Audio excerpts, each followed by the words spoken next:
Never a week past it. Still ain't get the money. Yo, Dane, where that money at? Yo, can't wait up. I'm in his office. It's word to my mother. I said, Dame, I need to go buy my kilos and my pounds. I got to bust these moves. Dame started looking up the ceiling. He's lying, y'all. He's lying. Cam is tapped in here. The whole building's wired. I don't give a fuck. Stop playing my money. I got to go bust some moves. I got to get on the highway. He's lying. He's lying. When we shot. What an interesting part to come into a video. I just got back from Ohio. I had about $400,000 in cash on me. I wish we could get the behind the scenes to the video shoot of old boy. Whoever shot that video, please pull up the behind the scenes to that video. If you got the B-roll footage or whatever, Dane come to the video shoot. Show us support, you know, it's all love or whatever. He get there, he said, yo, that's real money. I said, yeah. He said, yo, that's cash? Dame Dash couldn't believe what he was looking at. Camron just revealed a story that completely changed how people look at the early Dipset era. According to Cam, there was a time when he was waiting on money that he says Dame Dash owed him. The pressure was building, and Cam claims he needed that money immediately because he was still involved in some street activity at the time, allegedly. But that's not even the craziest part. What happened next left Dame Dash stunned. Cam says that he showed up to the legendary Old Boy video shoot with roughly $400,000 in cash after returning from Ohio. He didn't want to put it in the safe or nothing? Not record label money, not publishing checks. The other money. Cam claims that this was money made outside of the music business. And when Dame Dash allegedly saw the cash piled up in front of him, his reaction said everything. Right, like what he wanted to take it or something? Is that what they suggested? I know they're not suggesting this. Now I'm about to let y'all hear this for yourselves. Hey, money, this nigga know what he doing. Trying to piss me off.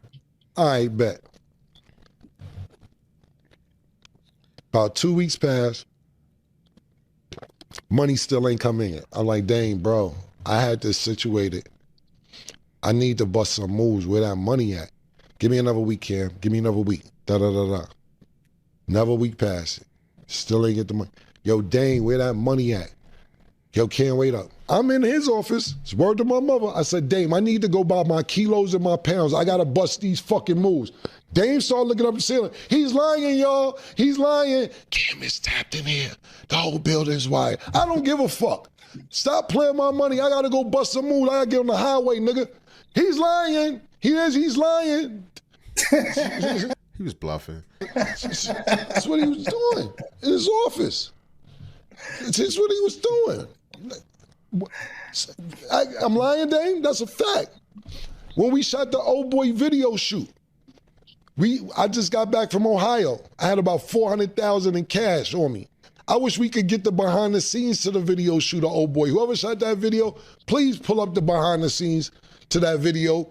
If you got the B-roll footage or whatever, Dame come to the video shoot.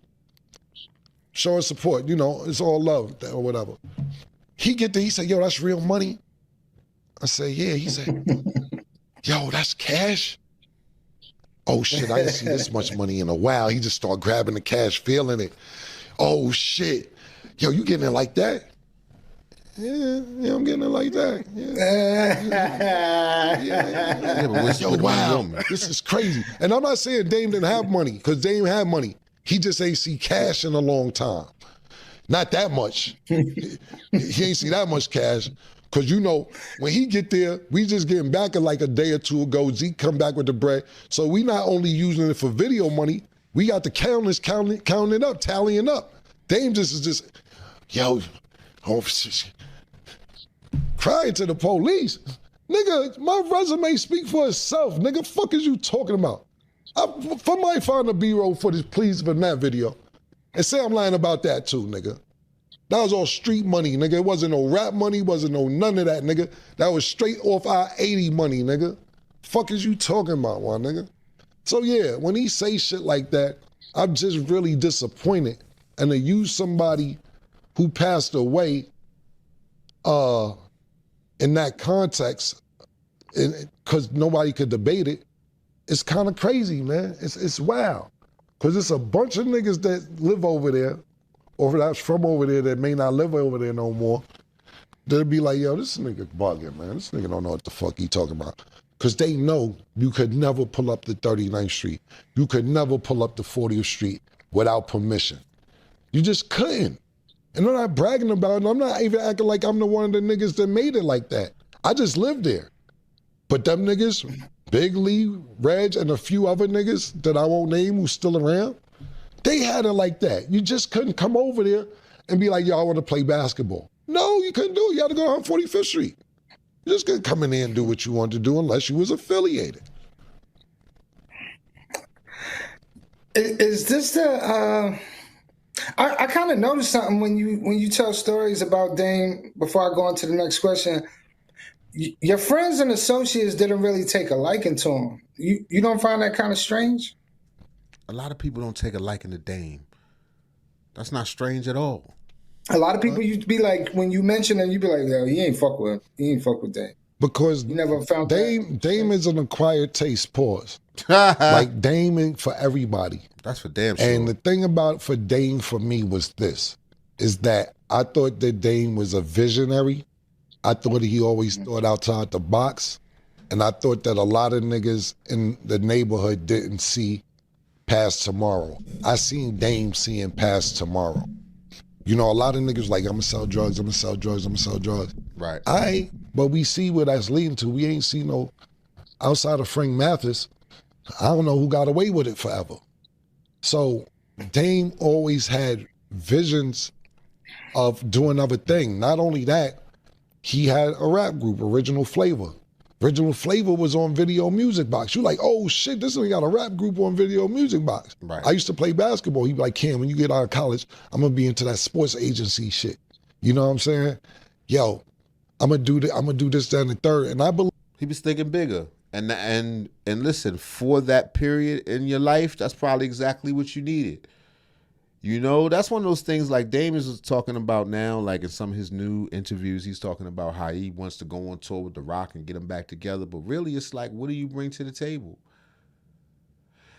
At this point in someone like Cam's career, just his mindset brought something to the table. Like he's saying, Dame seemed like he was thinking bigger than what we're doing right now. But now the current Dame, it's like, it seems like all attitude. You know what I mean? And that makes it people a little bit more reluctant when they've had more experience and lived a little more life and done more things. It makes them less likely to be amazed by your point of view.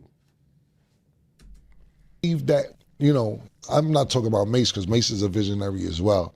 But I'm just saying a lot of people, you have to have an outside the box personality. And when you grew up in Harlem at that time, his personality may not have been for everyone. So maybe that's why. But I understood where he was trying to go. So that's why I always thought, yo, he gonna make it one day because he's not thinking. You got 100 niggas thinking about this, and you may have 2 or 3 niggas thinking about this. If you're doing 100 niggas doing the same shit, the 2 or 3 niggas who thinking out the box will probably, you know, come up and do other things. You know what I'm saying? So that was my reason on fucking with him. Besides that, he's funny. He was super cool. Everything else, but I thought he was a visionary when other niggas didn't, and that may have rubbed other people the wrong way. The biggest flex in business isn't how much money you make. It's how you think. That's honestly what stands out to me from this entire story. Everybody is going to focus on the $400,000 in cash. Everybody is going to focus on the shock value. But I think the deeper lesson here is that successful people often recognize success in different forms. What I find interesting is that Camron gave Dame Dash credit for being a visionary even when other people didn't fully understand him. That's a powerful lesson for entrepreneurship, business leadership, wealth building, investing, and personal development. Sometimes the people who see opportunities before everybody else are the same people who get criticized the most.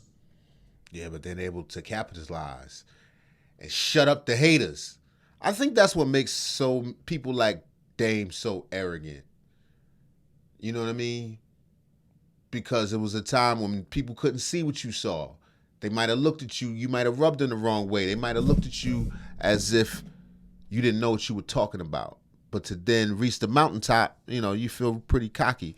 Dame is no longer on the mountaintop, although he's probably doing great, probably doing better than me. They said his net worth is reported at a few million, But he's not who he once was, and it's kind of crazy to see him. Anyway, let me know what y'all think in the comments. What was Dame thinking about when he got that money? What was he thinking about when he got all that cash? Was he about to do a paid in full scene? Did he feel that it was time to reenact